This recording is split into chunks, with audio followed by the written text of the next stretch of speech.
Olá, seja bem-vindo, seja bem-vinda ao podcast 45 do Primeiro Tempo, versão especial neste período em que o Brasil e o mundo voltam, suas atenções para a pandemia do coronavírus. Estamos ampliando aqui a nossa abordagem neste espaço, trazendo, claro, semanalmente pessoas que podem nos ajudar a olhar para esse momento, entender um pouco tudo isso que está acontecendo, que está chacoalhando o mundo que sem dúvida nenhuma passará por grandes transformações.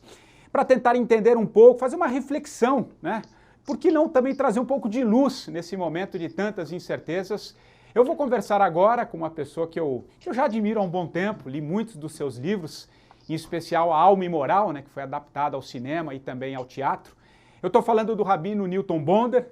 Newton, muito obrigado por aceitar o convite, compartilhar um pouquinho esse momento, Imagino que você também está aí na sua quarentena, Imagino que lendo, estudando, escrevendo muito. O que você pode falar inicialmente de tudo isso que você está vendo nessas 2 semanas que estamos nessa quarentena? O que você pode falar inicialmente para a gente começar o nosso bate-papo, Newton? Então, estamos todos aí nessa experiência diferenciada de estarmos num lugar caseiro, num mundo que é muito estranho. Então, assim, é quase paradoxal esse lugar, assim, da gente estar passando tanto tempo no nosso habitat natural, ao mesmo tempo a gente sabendo que a gente está rodeado por um mundo que se transformou, um mundo que ficou tão diferenciado que a gente não consegue nem botar o pé lá fora e que o único lugar que faz sentido em termos da nossa sobrevivência coletiva nesse momento é ficarmos assim isolados nas nossas casas. Então, é tentando um pouco lidar com esse estranhamento e com esse lugar também de um lugar muito... É como se os dias tivessem ganhado uma rotina muito familiar num mundo muito estranho. Ô Newton, no seu documentário A Alma e Moral, você fala que a transgressão é o elemento capaz de renovar a vida, de impulsioná-la para um novo horizonte de possibilidades. E essa transgressão, você fala isso na peça, no teu livro, mas no documentário que eu assisti, você fala muito que essa mudança está localizada na alma. Então, trazendo um pouquinho para os dias atuais, para esse momento, que tipo de transgressão, o que sai do ser humano a partir de tudo isso que a gente está vivendo? Eu sei que é difícil a gente fazer uma projeção do que vai acontecer, A gente não sabe nem fazer a projeção do dia que fará de 1 mês, 2 meses. Mas eu imagino que você tem uma ideia de que tipo de movimento o ser humano precisa fazer num momento como esse. O que você pode falar sobre isso? Que transgressão será essa que cada um de nós precisaremos tomar como atitude daqui para frente? É interessante que nós estamos vivendo momentos que têm um sentimento de momentos evolutivos para o ser humano. Essa é uma sensação equivocada. Na verdade, o que está acontecendo é muito grave para a nossa experiência de vida pessoal. O que está acontecendo é uma adaptação da vida. A vida lida com esses vírus. De tanto em tanto tempo eles aparecem. Realmente esse não é um vírus para a gente brincar. Ele vem com muita potência, ele vem num mundo que se tornou diferente. Quando você tem a febre, a gripe espanhola, você está num mundo em que teve um barco que trouxe aqui para nós, para o Rio de Janeiro. Então, assim, são tempos de chegada, tempos de trocas muito diferenciados. Hoje a gente voa para tudo que é lugar. Então, assim, é uma experiência realmente assustadora por todas as reverberações que a gente está vendo. Mas ela, do ponto de vista da humanidade, da história natural das coisas, ela é mais um episódio desses adaptativos em que você, para viver, se confronta assim, com os outros seres que habitam, as entidades que habitam a nossa realidade, e de tanto em tanto a gente perde um pouco o controle, os nossos sistemas imunológicos vão encontrar uma maneira de se adaptar a tudo isso, mesmo que com essa perda tão difícil que a gente está verificando. Mas o que eu acho que é muito interessante é que é o seguinte, assim, o impacto é na nossa experiência. Nós nos tornamos seres muito individuais. Eu acho que as últimas décadas propiciaram essa sensação quase que mimada ao ser humano de proteção da ciência, de garantia de todo o nível né? A gente conta o tempo todo que tem um problema, alguém apresenta a solução.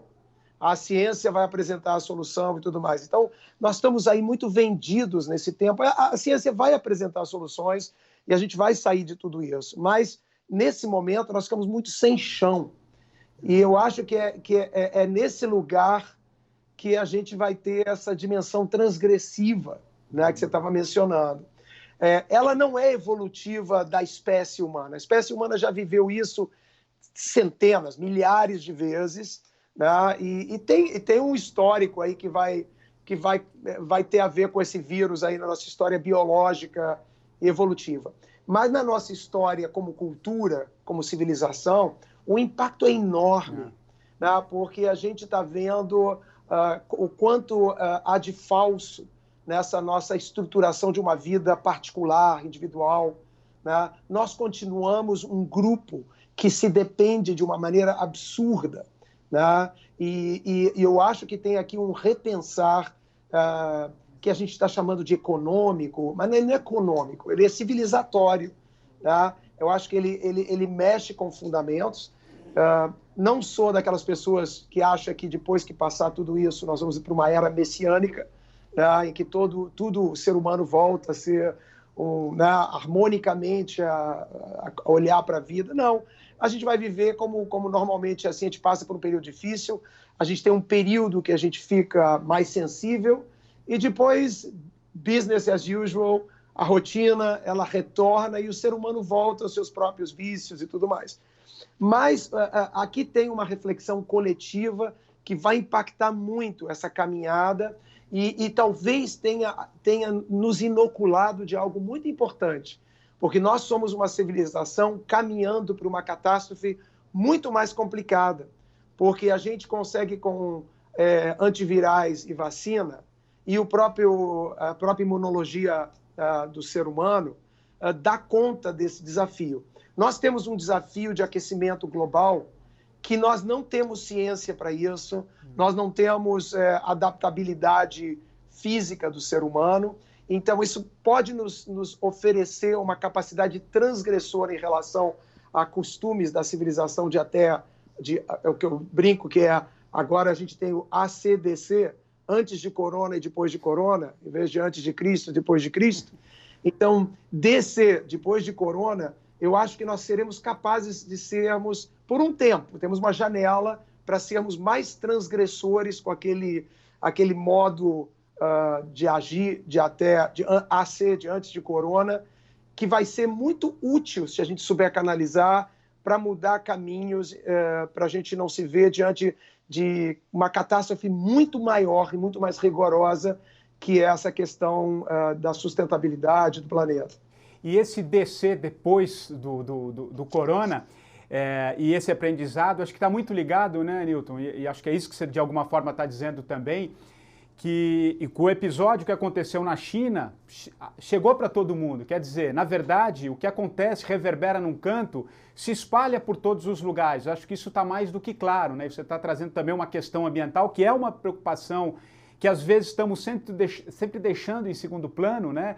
E que talvez um momento como esse nos mostre que, de fato, o que está acontecendo no canto vai chegar em todos os lugares, né? Acho que isso está e muito rápido, né? Acho que essa talvez o espanto maior, não só pela tecnologia, olha que legal, a gente está aqui conseguindo falar em função da tecnologia, o que você faz aí a gente já consegue reverberar muito rapidamente, mas acho que é um grande aprendizado, né? De que, de fato, eu sei que é um clichê, mas os clichês são verdadeiros também.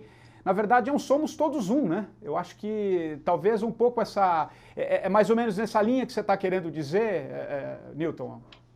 Eu acho que sim, eu acho que nós fomos recolocados numa condição coletiva que nós não tínhamos experimentado nessa geração pós-Segunda Guerra, né? Que é de calamidade, que é de necessidade de se organizar rapidamente, de buscar elementos de solidariedade que possam dar conta dessa crise. E tem algumas coisas civilizatórias muito fortes, né? É quase irônico, né? Não quero aqui idolatrar regimes, digamos assim, políticos, né? mas o fato de que hoje a China representa uma liderança em saber lidar com esse desafio, e a gente vê os Estados Unidos, ou a própria Europa, que eram para todos nós um modelo de onde emanava todo, digamos assim, a capacidade, a melhor qualidade de dar conta da questão humana, né? Hoje sendo muito questionado, porque talvez, não de novo, eu tenho muita clareza de que a China tem instrumentos de aplicação, né, coletivas que são, digamos assim, muito autoritários, rigorosos, mas, ao mesmo tempo, aquela cultura, aquela civilização, ela preservou, e a Ásia toda, eu acho que a Ásia toda tem que ser olhada nesse momento, eles preservaram uma dimensão do coletivo que o Ocidente não conseguiu. O Ocidente apostou todas as fichas na individualidade. E quando a gente para olhar, nós temos menos capacidade de adaptabilidade e de sobrevivência se a gente não mantém certos marcadores dessa dimensão coletiva. Então, assim, é interessante isso. Eu não estou colocando no lugar político, não gostaria de ver um regime como o da China se impor sobre o mundo, mas há algo, a gente vai sair desse lugar olhando com muita desconfiança a liderança dos países ditos até então como os civilizados, vai advir aqui uma grande desconfiança até dos próprios cidadãos desses lugares sobre a capacidade dessas sociedades de dar conta de desafios maiores que demandam vínculos coletivos, que demandam questões que são da sociedade e não tanto do indivíduo.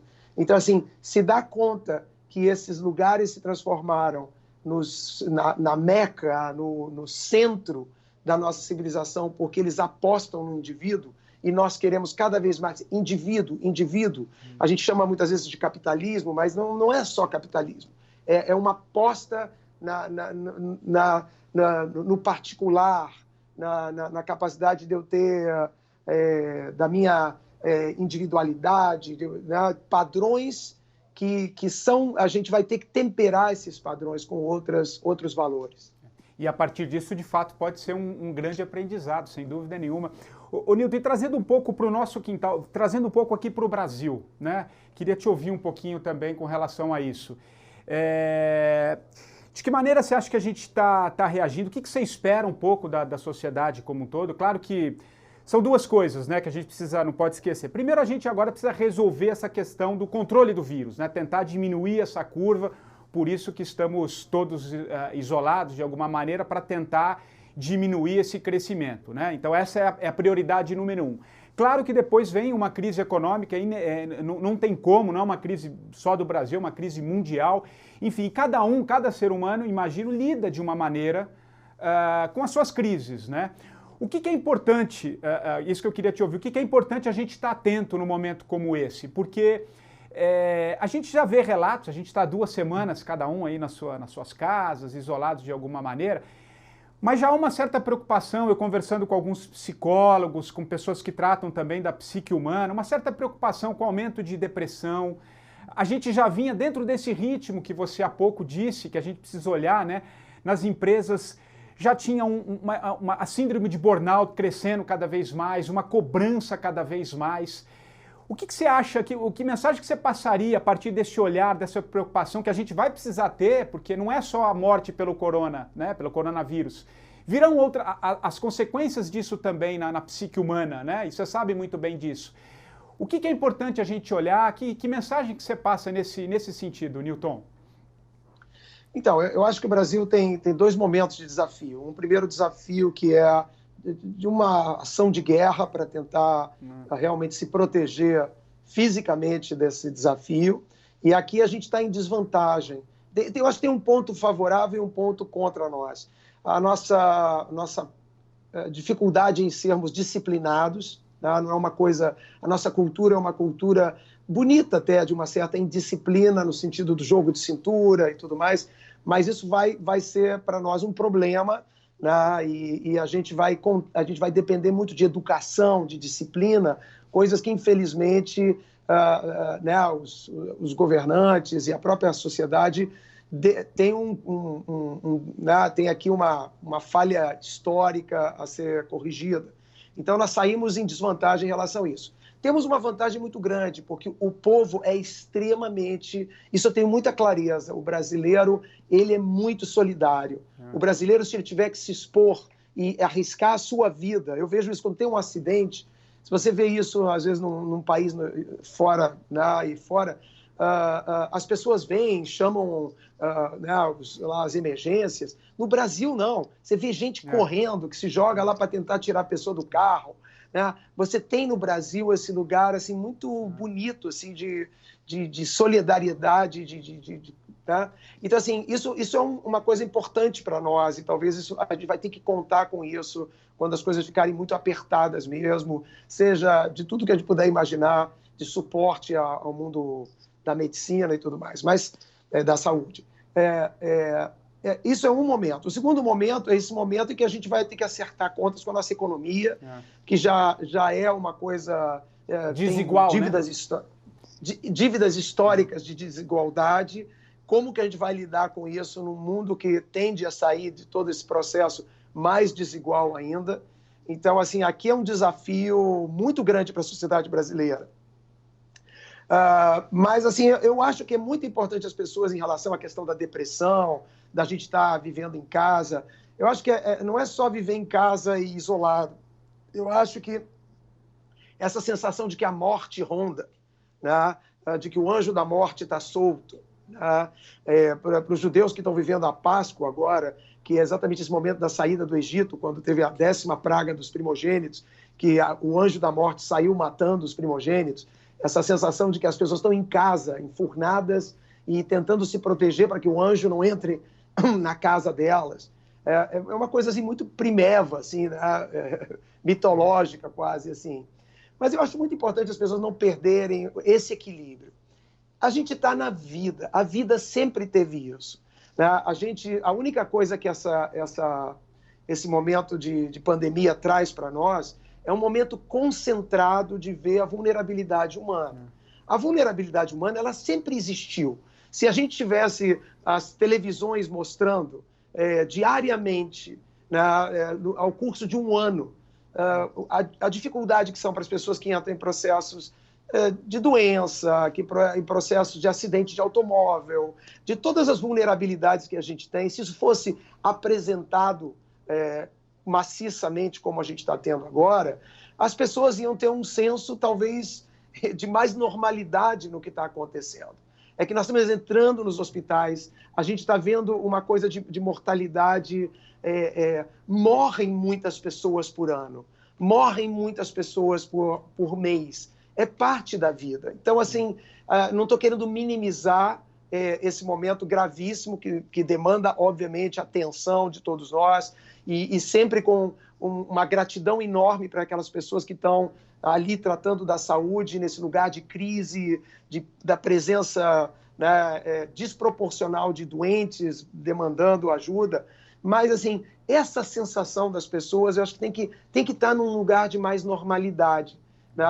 Se a gente sabe que a gente pode salvar vidas estando em casa, percebe, uau, nunca tive essa função tão proativa, onde a minha ação impacta diretamente no número de pessoas que vão se salvar por conta dessa pandemia. Uma das coisas chocantes desses números que estão chegando, desse mundo AD, né, DC, né? depois de corona, né, é que a mortalidade do mundo caiu nesse ano de 2020 tremendamente, porque você não tem tantos acidentes de automóvel, porque você tem muito menos todo outro tipo de fatalidade que existia por várias razões, que o mundo está mais tranquilo, né? As pessoas estão se expondo menos, criminalidade, tudo que você puder imaginar. Então, é muito interessante da gente ver que talvez o que tenha sido mais mexido é que num país de tanta desigualdade, ficamos todos no mesmo lugar. Eu acho que aqui tem uma lição incrível para a gente se dar conta. Né? Toda essa diferença que o mundo da condição social oferece, ela, em muitos sentidos, ela é fantasiosa. Nós somos, como coletivo, vulneráveis a tantas coisas. Eu acho que é isso que a gente se comove tanto quando a gente vai para esse lugar de ver uma pessoa sofrendo. Ela não é rica, ela não é pobre, ela não é Bolsonaro ou anti-Bolsonaro, ela é gente. E acho que esse vírus ele tem um caráter muito democrático nesse aspecto, né? Porque ele pega todas as classes sociais, né? É claro que talvez se dissemine nesses lugares um pouco, que agora esse é o grande temor, né? Chegar nos bairros mais simples, onde ali o isolamento é mais difícil, mas de qualquer maneira ele pega todas as classes sociais, né?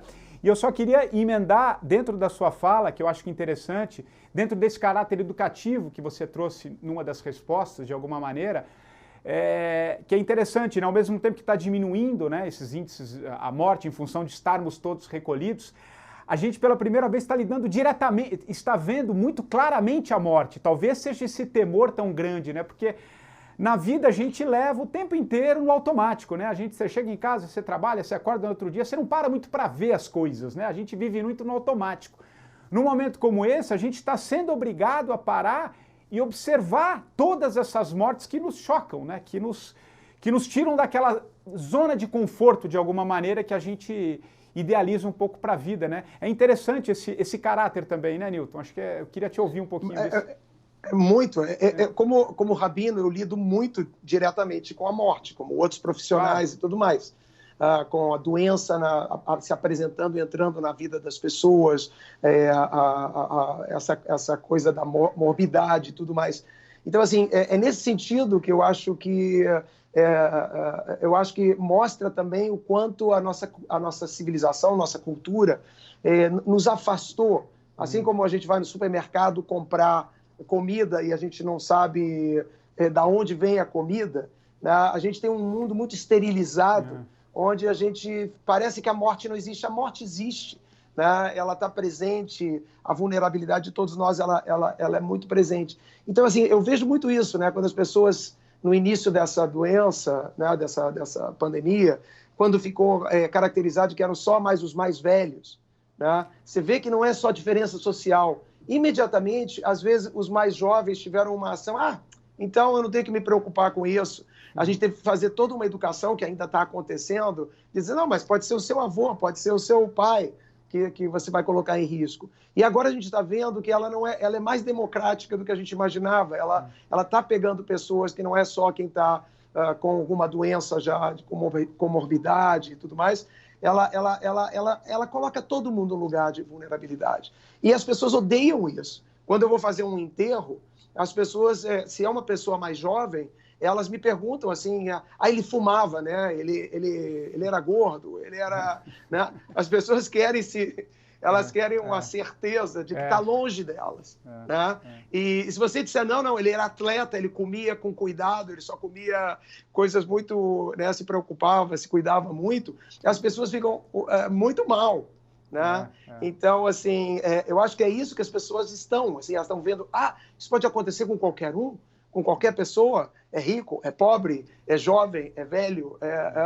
Eu acho que por um lado, é democrático, né? Mas isso com certeza nos traz para um lugar em que a gente tem que repensar valores, vínculos, e um país como o Brasil tem que entender a vulnerabilidade de todos nós, porque a gente mantém pessoas vivendo em condições tão precárias, né? Isso que a gente acha que vai construir um muro e viver tranquilo na sua piscina e tudo mais, esse muro ele já não consegue proteger ninguém. Isso sempre foi assim. Isso é uma fantasia do que a gente estava falando antes, do privado, do individual, como se isso pudesse existir nesse lugar. Quer dizer, o cimento daquele muro que se constrói no lugar tem um pouco da gente também, né? De todos nós, né? Eu acho que tem muito a ver. Agora, o Newton, olhando um pouquinho, um pouco adiante também, o que você vê como mudança no mundo a partir de agora? Claro que a gente estava falando um pouco das questões humanas, de alguma maneira, mas você acha, por exemplo, que o distanciamento físico vai ter alguma consequência, esse isolamento? Acho que vai ter nas nossas relações, principalmente no pós-corona, né, no DC, e muito no começo, né? Você acha que vai ter uma certa preocupação? A vida coletiva, o que eu quero dizer? É muito comum a gente se divertir indo em shows, indo em cinema, indo em estádios de futebol, enfim. Vai ter uma mudança no mundo nesse aspecto, pelo menos no começo, de preocupação? Como é que você vê essas questões práticas do dia a dia depois de tudo isso? Então, tudo vai depender muito se a gente vai encontrar um antivírus, se a gente vai encontrar uma vacina. Tá? Quanto mais tardar esse processo realmente da gente ter controle sobre essa pandemia, né, de maneira científica, mais impacto vai ter sobre a vida de todos nós. O que a gente está vendo nesse momento que não tem essas soluções é que a gente tem aqui o ano de 2020, ele não existe.